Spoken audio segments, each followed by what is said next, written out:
جو میرے شیخ تھے حضرت مولانا مسیح اللہ صاحب قدس اللہ سرہ، تو میں ایک مرتبہ انڈیا گیا ان کی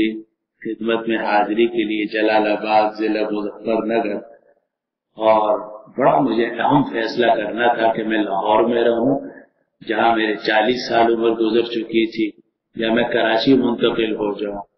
تو میں حضرت کے پاس مشورے کے لیے گیا، لمبا قصہ ہے، لیکن حضرت نے مجھ سے شروع میں یہ بات فرمائی، وہ بات ایسی فرما دی کہ مجھے بھلائی نہیں بھولتی۔ فرمایا کہ اول تو میں مشورہ دیتا نہیں،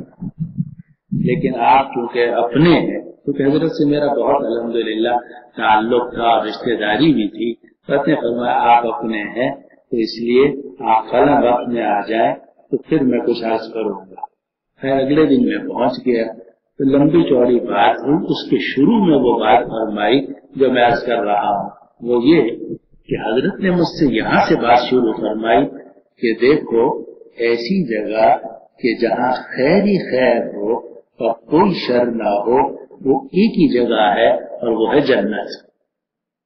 اور ایسی جگہ کہ جہاں شر ہی شر ہو اور کوئی خیر نہ ہو، وہ ایک ہی جگہ ہے اور وہ ہے جہنم۔ یعنی تم یہ چاہو کہ ایسی جگہ چلا جاؤ جہاں 100% خیر ہو تو وہ ایک ہی جگہ ہے، وہ ہے جنت، اور اللہ پناہ میں رکھے ایسی جگہ کہ جہاں شر ہی شر ہے، برائی ہی برائی ہے، وہ ایک ہی جگہ ہے اور وہ ہے جہنم۔ اور پھر فرمایا کہ جو دنیا ہے یہ خیر اور شر کا مجموعہ ہے، یہ جو دنیا ہے یہ خیر اور شر کا مجموعہ ہے۔ اور پھر فرمایا کہ یہاں جو فیصلہ ہوتا ہے وہ تناسب کی بنا پر ہوتا ہے، 60% خیر کہاں ہے، 70% خیر کہاں ہے، 80% خیر کہاں ہے۔ آپ چاہیں 100% تو یہاں 100% کوئی نہیں ہوگا، کوئی نہ ایسی جگہ ہے، نہ کوئی ایسا انسان ہے، نہ ایسا شوہر ہے، نہ ایسی بیوی ہے، نہ ایسا استاد ہے، نہ ایسا شاگرد ہے کہ جناب 100% ہو۔ 100% تو اس دنیا میں ہوتا ہی نہیں، انبیاء کرام علیہ السلام تو مستثنا ہے، لیکن 100% والی یہاں بات نہیں ہوتی، ہمیشہ یہاں بات ہوتی ہے 60%، 70% والی، جس کو ہم نیک کہتے ہیں اس کا بھی مطلب ہے 60-70%،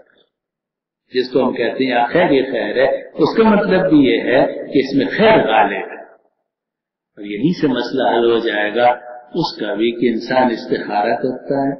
استخارہ کرنے کے بعد شادی کرتا ہے، یا استخارہ کرنے کے بعد کوئی ملازمت اختیار کرتا ہے، یا استخارہ کرنے کے بعد وہ کسی جگہ منتقل ہوتا ہے۔ اب جب وہ استخارے کے بعد شادی کرے گا تو کیا بیوی کے حقوق ادا کرنے پڑیں گے یا نہیں کرنے پڑیں گے؟ اور جب استخارے کے بعد ملازمت اختیار کرے گا تو اس کو 8 گھنٹے کی ڈیوٹی دینی پڑے گی یا نہیں پڑے گی، تنخواہ کٹے گی یا نہیں کٹے گی، اور جناب کچھ مسائل پیدا ہوں گے یا نہیں ہوں گے۔ یہ کیسے ہو سکتا ہے کہ مسائل ہی کوئی دنیا میں نہ ہو؟ یہ دنیا تو